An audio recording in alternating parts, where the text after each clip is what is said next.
Hello and welcome to the Voice of Liberty podcast. Tonight we're going to talk about Antifa.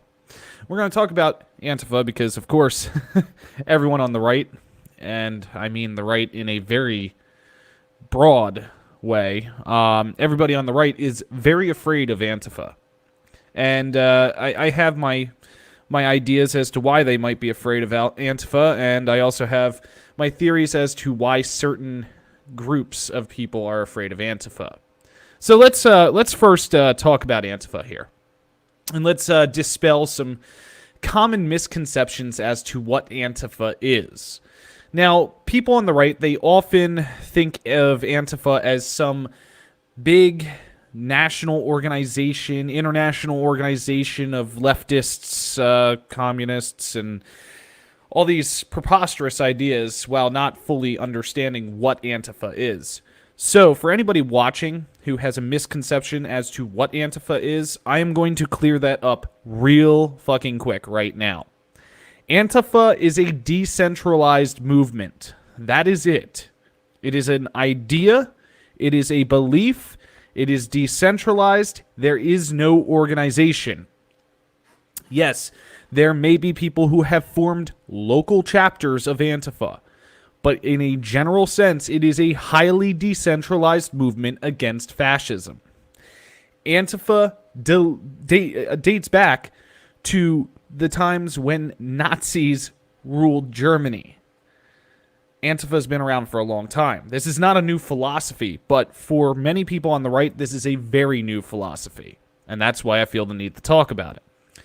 Beyond that, I feel the need to talk about it because it's time for someone to actually talk about this and dispel a lot of the bullshit that's coming out of the Trump administration about Antifa.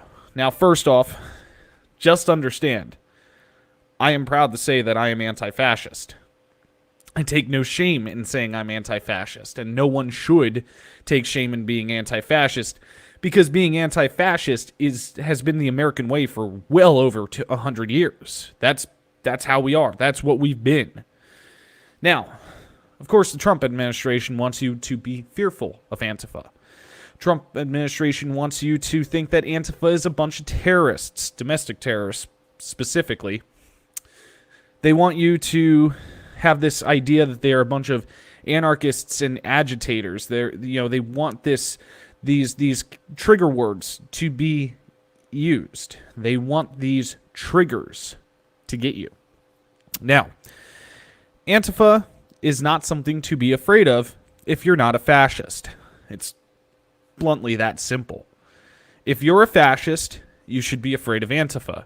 If you're not a fascist, you should not be afraid of Antifa. Stupid simple. Now, let's talk about the groups that are fearful of Antifa, because they span literally from the center line over to the far right of the political compass. They span both towards the authoritarian and towards the libertarian side of things, and they are a lot. The alt-right, of course, they're fearful of Antifa.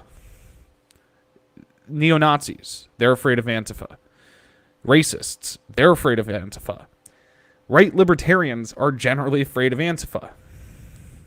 Let's clear this up. Proud Boys, they're afraid of Antifa. And why are all these groups afraid of Antifa? Well, for very varied reasons, they are afraid. Let's clear the simplest one up very quickly. If you're a right libertarian and you're afraid of Antifa, it is more than likely because you fear that they are communists. You have fallen for the propaganda. You believe that there is an ideological influence of communism on the movement. Yes, communists have been linked to Antifa. It is common to be a anarcho-communist and be anti-fascist. That is true. But it is not the root ideology of Antifa. The root ideology of Antifa is anti-fascism. Now, that clears up the right libertarian side of things. But there's a massive area that we have to talk about, and there's a direct correlation between Antifa, them, and Donald Trump that needs to be discussed. The alt-right, they fear Antifa massively. They really started to fear Antifa even more after the Unite the Right rally in Charlottesville.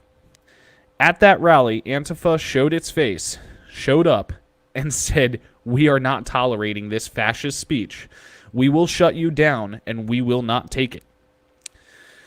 That right there put the fear of God into anybody that is at all preaching fascist speech, that Antifa will show up and will shut them down.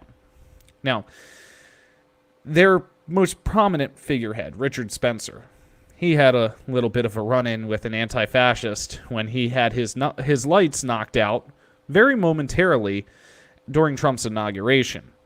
It's honestly one of my favorite videos and or photos that exist out there, because punch a Nazi is just a beautiful term, and that we saw physically manifested at this inauguration. But it goes beyond there. So, the alt-right, racists, white nationalists, Proud Boys, Milo, Ben Shapiro, Steven Crowder, you name them, they don't like Antifa. Donald Trump doesn't like Antifa, and he is not liking Antifa in reaction to these prominent people who generally make up his support base. Now, the reason that his support base does not like Antifa is because they know deep down inside what they are preaching is literally a fascist idea. Putting up border walls, detaining immigrants, stopping immigration, homophobic speech, racist speech, all of that. Wanting this overbearing government. All of this is fascist in nature. Neo-Nazis, of course, they don't want it because Antifa made its mark on Nazis in Germany, and they don't want that to happen again. The white nationalist crowd, they fear what Antifa will do to them. They fear what being an anti-fascist crowd will do to shut them down. Because, see, we've seen the violence enacted against us. Peaceful protesters at Charlottesville had a Dodge Challenger drove into them at high speed, killing one of them.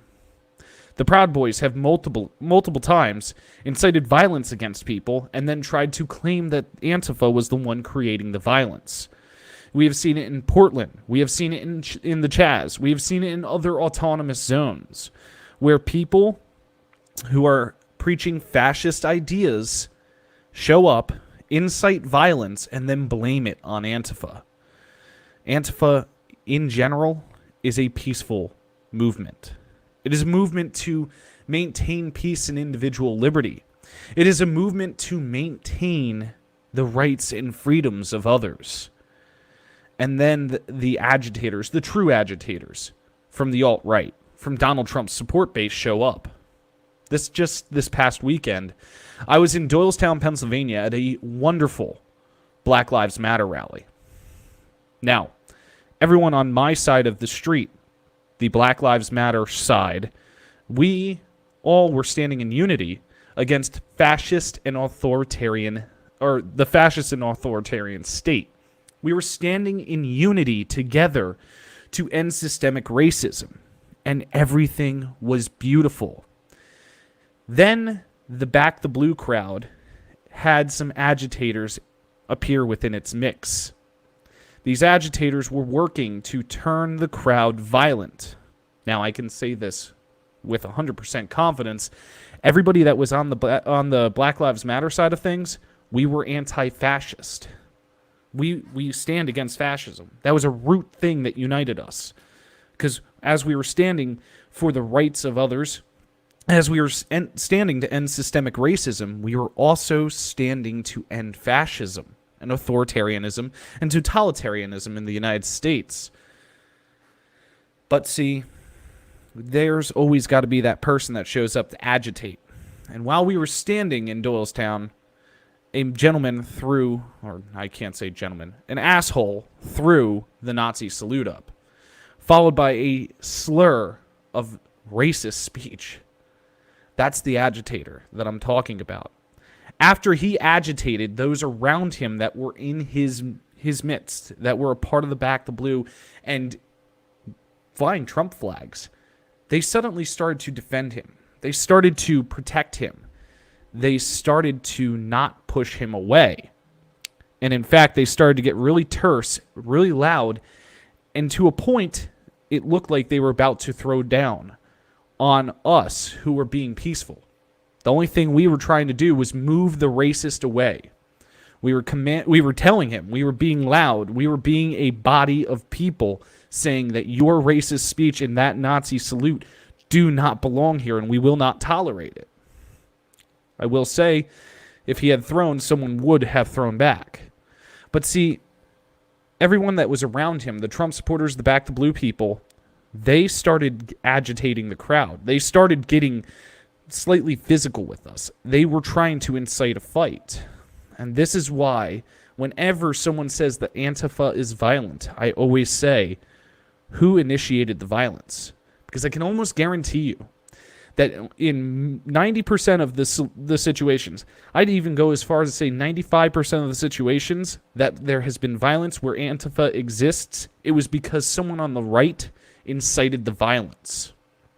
Now, I'm never going to convince anybody on the upper right quadrant to embrace Antifa, the anti-fascist idea. But what I'm trying to do is to get those that are right libertarians to listen, to look, and to acknowledge that being anti-fascist is not only American, it's not only patriotic, but it is absolutely 110% libertarian. Embrace it, stand with it, support it. Right now, all of you on the right who are condemning Antifa and trying to say they're fascist, you guys are literally playing into the hands of the government who wants to throw anti-fascists in jail and label them as domestic terrorists. You're playing into the hands of the people that want to throw anti-fascist protesters into unmarked vans and violate their rights. Stand with them. Stop pandering to the right on this subject. This is the worst subject to pander to the right, and it alienates every one of us on the left. Because every one of us on the left stands united in common ground of being proud anti-fascists.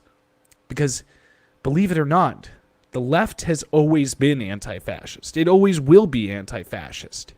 As I said in last night's video, what the United States views as left is not left. Leftism has always, since its formation, has always been anti-fascist.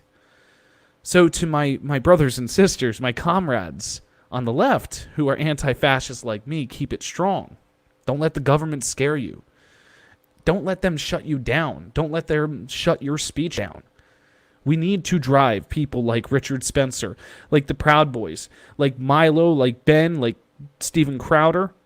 We need to drive them out.